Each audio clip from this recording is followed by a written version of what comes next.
अस्सलाम वालेकुम। तो दोस्तों, लास्ट वीडियो में हम लोगों ने पढ़ा कि अयूब खान के लिए किस तरीके से प्रॉब्लम्स क्रिएट हुई, किस तरीके से उन्होंने ऑपोजिशन का सामना नहीं कर पाए और इवेंचुअली उन्होंने रिजाइन कर दिया और उन्होंने गवर्नमेंट दे दी याया खान को, who became the president of Pakistan as a chief marshal और एडमिनिस्ट्रेटर।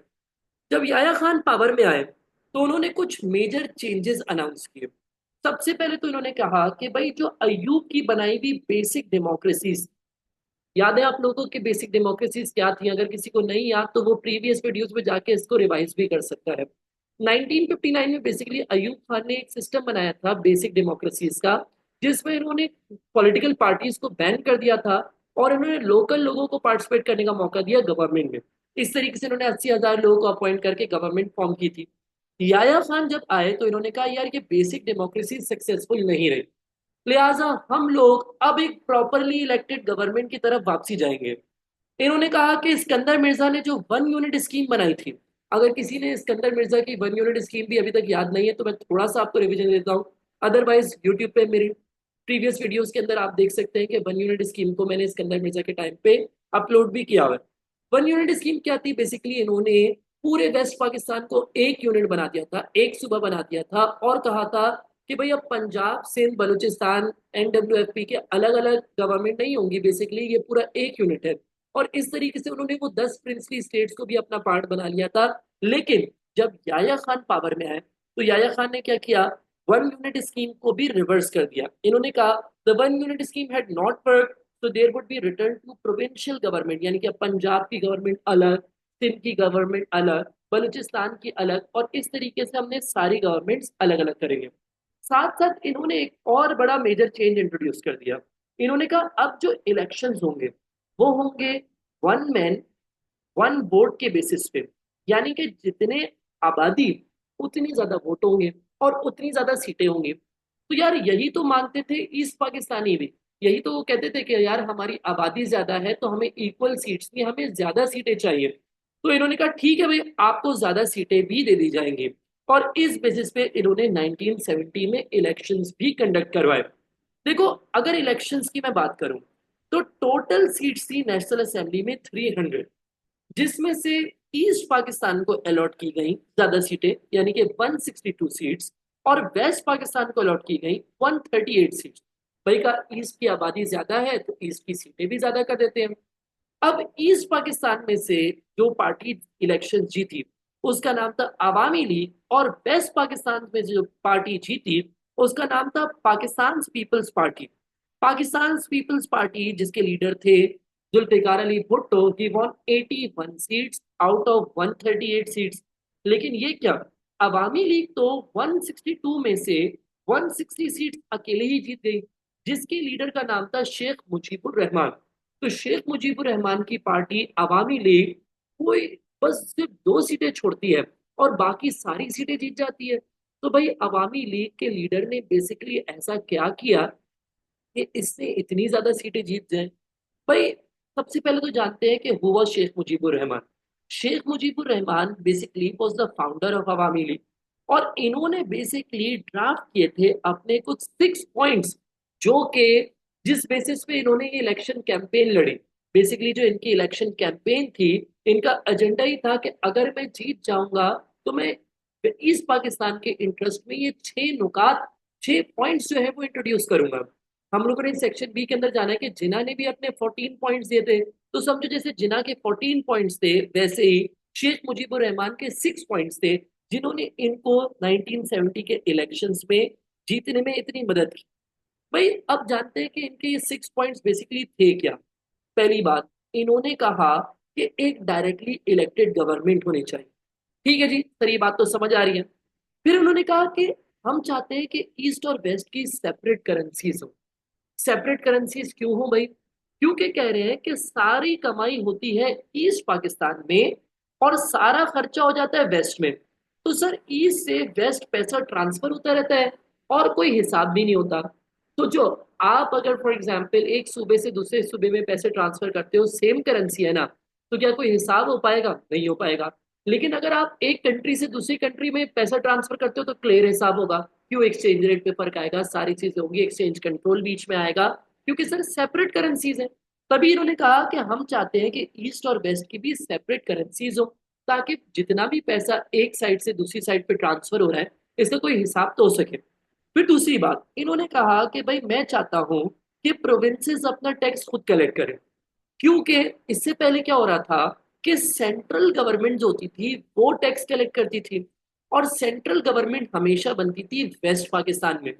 तो होता क्या था, ईस्ट पाकिस्तान का सारा टैक्स कलेक्ट होके किधर चला जाता था, वेस्ट पाकिस्तान में। तो उन्होंने कहा नहीं नहीं, अब हम ऐसा नहीं चाहते, हम ऐसा चाहते हैं कि ईस्ट अपना टैक्स खुद कलेक्ट करे और वेस्ट अपना टैक्स खुद कलेक्ट करे, और जिधर से भी सेंट्रल गवर्नमेंट बनती है एक सर्टेन परसेंटेज शेयर आप डिसाइड कर ले। लेट सपोज 10% भेजना है सेंट्रल गवर्नमेंट को, 20% भेजना है, जितना भी भेजना है हम उतना टैक्स खुद ही भेज देंगे सेंट्रल गवर्नमेंट को। अगर ईस्ट से गवर्नमेंट बनती है तो वेस्ट से सेंट्रल गवर्नमेंट को पैसा भेज दे, और अगर वेस्ट से सेंट्रल गवर्नमेंट बनती है तो ईस्ट पैसा भेज देगा सेंट्रल गवर्नमेंट को। लेकिन 100% टैक्स वो कलेक्ट नहीं करेंगे।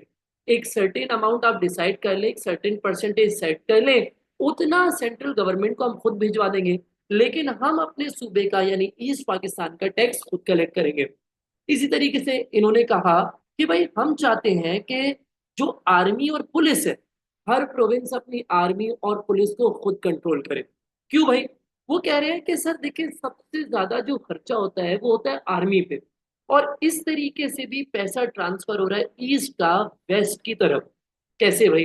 कह रहे हैं कि भाई जो इंटरनेशनल ट्रेड होता है, इंटरनेशनल ट्रेड यानी कि जो एक्सपोर्ट होती है पाकिस्तान की, वो सबसे ज्यादा होती है जूट की। ठीक है? और जूट ग्रो होता है ईस्ट पाकिस्तान की साइड पे, यानी कमाई किधर से हो रही है, जूट से, यानी कि ईस्ट पाकिस्तान की साइड से कमाई हो रही है। लेकिन खर्चा सबसे ज्यादा किस चीज पे हो रहा है, आर्मी पे। और आर्मी पे ज्यादा खर्चा होता है वेस्ट पाकिस्तान पे। क्यों जी? क्योंकि वेस्ट का बॉर्डर ज्यादा शेयर होता है इंडिया से, और कश्मीर भी लगता है वेस्ट साइड पे, और कश्मीर इशू पे टेंशन रहती है। लिहाजा वेस्ट कहता है कि हमारी आर्मी पे ज्यादा खर्चा होना चाहिए, और सबसे बड़ा बजट रख देते हैं आर्मी का। लिहाजा आर्मी पे खर्चा होना मतलब वेस्ट पे खर्चा होना, और पैसा इस तरीके से ईस्ट का पैसा कमाया हुआ पैसा ट्रांसफर होता है वेस्ट पाकिस्तान के। अगर ये पॉइंट समझ नहीं आया तो मैं आपको एक मैप के थ्रू भी दिखाता हूँ। देखो, यहाँ पर ईस्ट पाकिस्तान, ये ग्रीन से दो पार्ट्स मैंने शेड किया, ईस्ट पाकिस्तान और वेस्ट पाकिस्तान। अब आपको पता है कि सबसे ज्यादा आर्मी का खर्चा होता है बॉर्डर्स पे, बॉर्डर्स पे सबसे ज्यादा जरूरत पड़ती है। अगर ईस्ट पाकिस्तान का बॉर्डर देखो तो वो कितना छोटा सा है इंडिया के साथ। अगर वेस्ट पाकिस्तान का बॉर्डर देखो तो कंपैरेटिवली कितना बड़ा है इंडिया के साथ। फिर यहाँ पे कश्मीर इशू आ जाता है, जिसकी वजह से सबसे ज्यादा वॉर्स होती रही है पाकिस्तान और इंडिया के दरमियान। तभी वेस्ट कहता है कि क्योंकि इंडिया से ज्यादा बॉर्डर शेयर हो रहा है वेस्ट का, तो ज्यादा खर्चा भी इधर होना चाहिए। और क्योंकि कश्मीर इशू पे इंडिया और पाकिस्तान की जंगें होती रहती हैं, लिहाजा इंडिया के खिलाफ कश्मीर पे प्रोटेक्शन पे हमें सबसे ज्यादा आर्मी चाहिए। तभी ज्यादा खर्चा तो आर्मी का वेस्ट की तरफ होना चाहिए। I hope that's clear. जी। तभी बेटा ईस्ट पाकिस्तान ने कहा कि नहीं नहीं सर, अब से हम ये चाहते हैं कि प्रोविंसेस अपनी आर्मी और अपनी पुलिस को खुद कंट्रोल करें। अगर आपकी पुलिस है, आपकी आर्मी है, आप उसका बजट खुद मैनेज करें। हमारी साइड की पुलिस, हमारी साइड की आर्मी होगी, हम उसका बजट खुद मैनेज करेंगे।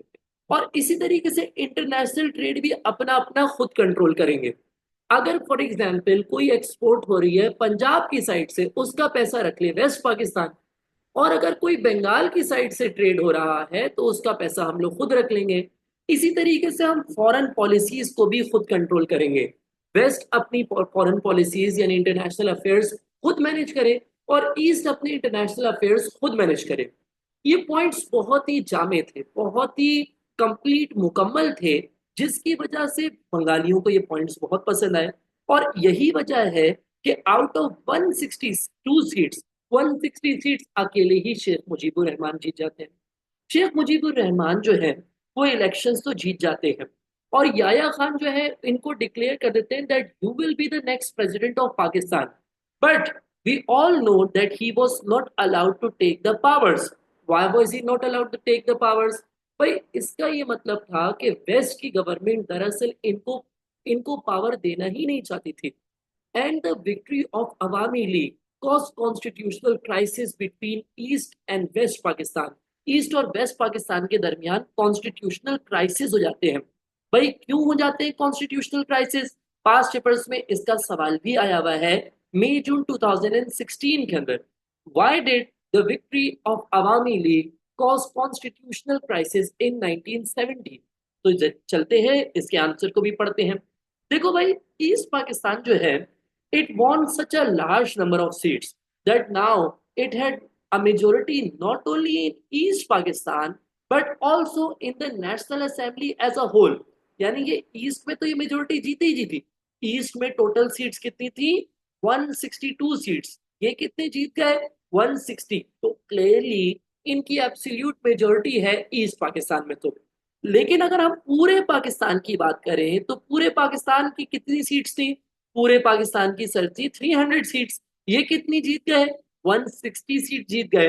यानी कि more than half of the seats Awami League अकेले ही जीत गई। This meant that the government of Pakistan could be totally from East Pakistan. Mujibur Rahman अकेले ही पूरी गवर्नमेंट फॉर्म कर सकता है। दिस मेंट दैट वेस्ट, यानी कि Pakistan People Party might not have any role in the government at all. तो सोचो क्या भुट्टो को ये बात हजम होगी? भुट्टो ये बात बर्दाश्त कर सकता है कि भाई वेस्ट का कोई भी रोल नहीं होगा गवर्नमेंट के अंदर? तो भुट्टो से ये बात हजम नहीं हो रही थी, भुट्टो से ये बात बर्दाश्त नहीं हो रही थी। भुट्टो ने मुजीबुर रहमान के ऊपर प्रेशर डालना शुरू कर दिया, नहीं नहीं, हम नेशनल असेंबली में तभी बैठेंगे जब आप हमें हमारे साथ गवर्नमेंट का एग्रीमेंट करें कि आप साथ मिलकर कोलिशन गवर्नमेंट बनाएंगे। ये भुट्टो की तरफ से प्रेशर डालना शुरू कर दिया मुजीबुर रहमान की तरफ। क्यों भाई? अब जानते हैं कि यार दूसरा मसला क्या था जिसकी वजह से कॉन्स्टिट्यूशनल क्राइसिस आ गया इनके दरमियान। दरअसल the 6 points of Mujibur Rahman जो मैंने अभी थोड़ी देर पहले आपको समझाए, they were not acceptable to the government of west Pakistan.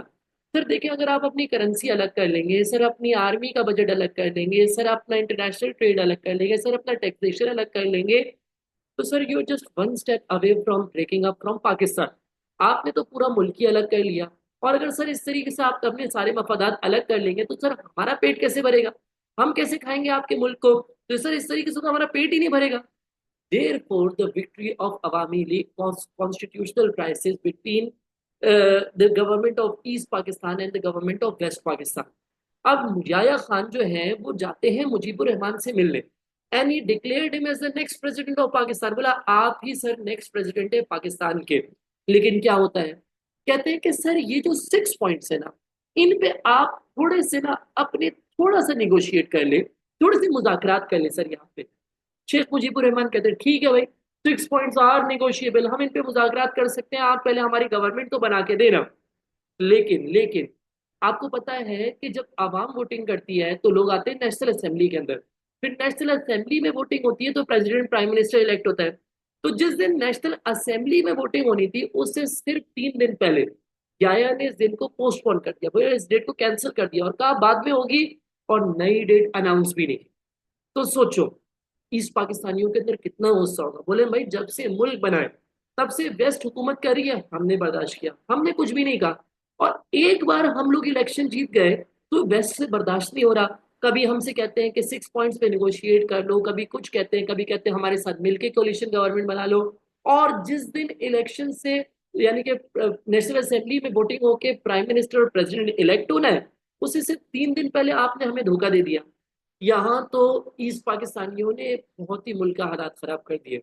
लोग प्रोटेस्ट करने रोड्स पे आ गए, शेख मुजीबुर रहमान ने सिविल डिसोबीडियंस कैंपेन स्टार्ट कर दी, और ये बात याया से बिल्कुल बर्दाश्त नहीं है। और यहाँ पर याया खान ने कहा ईस्ट के खिलाफ ऑपरेशन करना पड़ेगा, और इस ऑपरेशन को हम कहते हैं द ऑपरेशन सर्च लाइट। तो चलो आगे चल के पढ़ते हैं what was operation search light.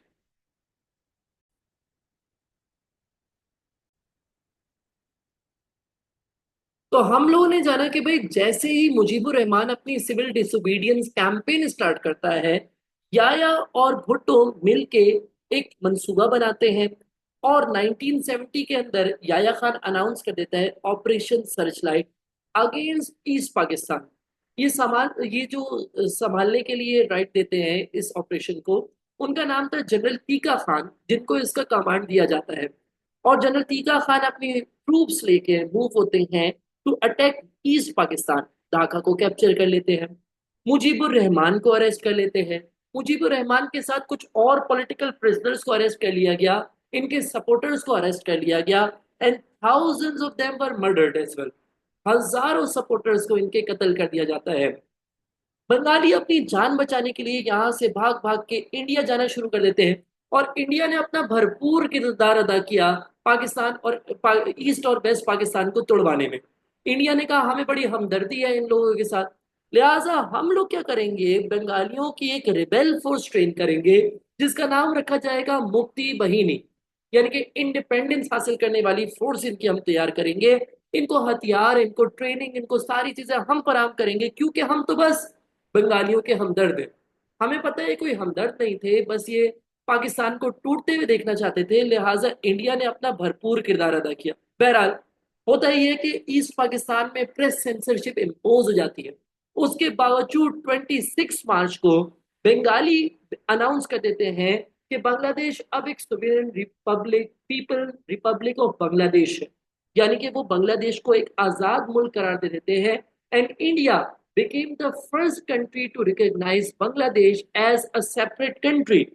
होता यह है कि नवंबर 21 नवंबर को मुक्ति बाहिनी इंडिया की तरफ से निकलती है और जैसोर को अटैक कर देती है, और इस तरीके से 31 मार्च 1970 में India declared support for the people of Bangladesh. यहाँ पर इंडिया फुल सपोर्ट अनाउंस कर देता है कि हम बांग्लादेशियों के सपोर्ट में हैं। 4 दिसंबर 1970 में इंडिया अपने ट्रूप्स भेज देता है ईस्ट पाकिस्तान, ढाका साइड पे भेज देता है टू सपोर्ट द बंगालीज। अब पाकिस्तान कहता है कि यार इनकी अटेंशन को कैसे डाइवर्ट करें, क्योंकि हम बंगालियों से लड़ रहे हैं, साथ इंडिया भी वहां पे आ जाएगा, तो ऐसे तो प्रेशर बहुत ज्यादा इंक्रीज हो जाएगा। लिहाजा पाकिस्तान क्या करता है, इंडिया की अटेंशन को डाइवर्ट करने के लिए इंडिया की साइड के कश्मीर और पंजाब को भी अटैक कर देता है। पाकिस्तान कहते हैं इस तरीके से इंडिया की फोर्सेस वापसी आएंगी, रिवर्ट होंगी, और वो बंगाल से निकलेंगी बाहर। बदले में इंडिया पाकिस्तान को एयर, सी, लैंड, हर पॉसिबल वे में अटैक कर देता है। और इस तरीके से इंडिया और पाकिस्तान की 1971 में एक और जंग स्टार्ट हो जाती है। देखो भाई, पाकिस्तान की सपोर्ट पे कोई भी नहीं, जबकि बंगाल की सपोर्ट पे इंडिया था, और इंडिया की सपोर्ट पे आके यूएसएसआर यानी सोवियत यूनियन खड़ा हो जाता है। तो इंडिया की तरफ भी सपोर्ट थी। और पाकिस्तान की अगर मैं बात करूं, पाकिस्तान का सपोर्टर था उस टाइम पे चाइना। लेकिन हमें पता है क्योंकि रशिया और चाइना दोनों ही कम्युनिस्ट कंट्रीज हुआ करती थी, तो क्योंकि रशिया इंडिया की साइड पे था, सोवियत इंडिया की साइड पे था, तो चाइना ने हमें सपोर्ट करने से पोलाइट रिफ्यूजल कर दिया। अब बची पाकिस्तान के पीछे एक सपोर्ट, वो थी अमेरिका की, यूएसए की सपोर्ट। क्योंकि पाकिस्तान ने इसके साथ सीटो और सेंटो को ज्वाइन किया हुआ था, तो पाकिस्तान को थोड़ी सी उम्मीद थी कि शायद सीटों के बदले में शायद अमेरिका हमें कुछ सपोर्ट कर दे।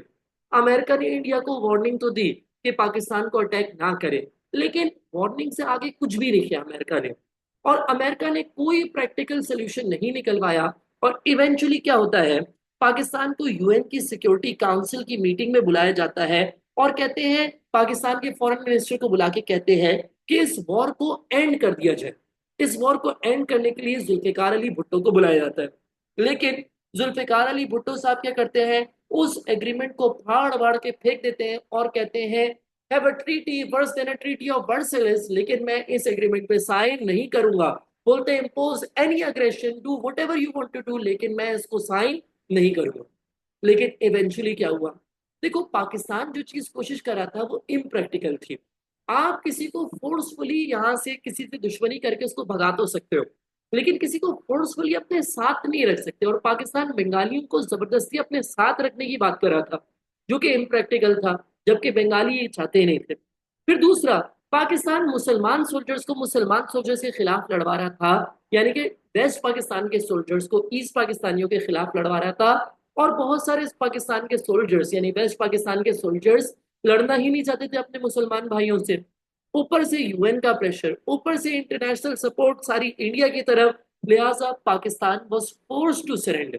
पाकिस्तान को सरेंडर इवेंचुअली करना ही पड़ा, और जो 90,000 सोल्जर्स पाकिस्तान के इंडिया साइड पे लड़ रहे थे, वो इंडिया कैप्चर कर लेता है। और इस तरीके से पाकिस्तान को 1971 की वॉर में एक बदतरीन शिकस्त होती है। जरा देखते हैं कि वो जो 90,000 सोल्जर्स इंडिया ने हमारे पकड़ लिए थे, उनका इवेंचुअली इंडिया ने क्या हाल किया। कुछ ऐसा हाल हुआ हमारे सोल्जर्स का जब इंडिया ने उनको कैप्चर कर लिया और पाकिस्तान में सरेंडर किया। लिटरली बहुत ही बुरा सरेंडर, मतलब मैं चाहता नहीं हूँ कि बच्चे ये देखें, लेकिन कुछ ऐसा हाल हुआ हमारे सोल्जर्स का वहां पे, याया खान और जुल्फिकार अली भुट्टो की इन पॉलिसीज की बदौलत।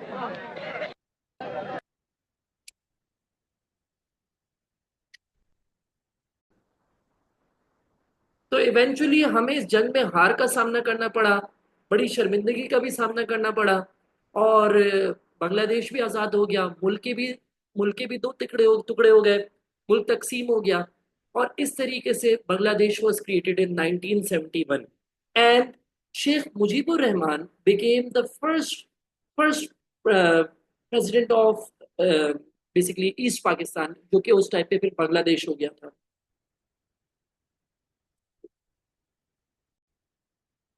तो भाई ये था हमारा आज का topic, that was the creation of Bangladesh. अब हम नेक्स्ट वीडियो के अंदर, नेक्स्ट क्लास के अंदर डिटेल में शुरू से एक ओवरव्यू करते हुए चलेंगे, और फिर हम reasons for the creation of Bangladesh का एक 14 मार्क का पास्ट पेपर का क्वेश्चन कर रहे हो। जजाकल्ला।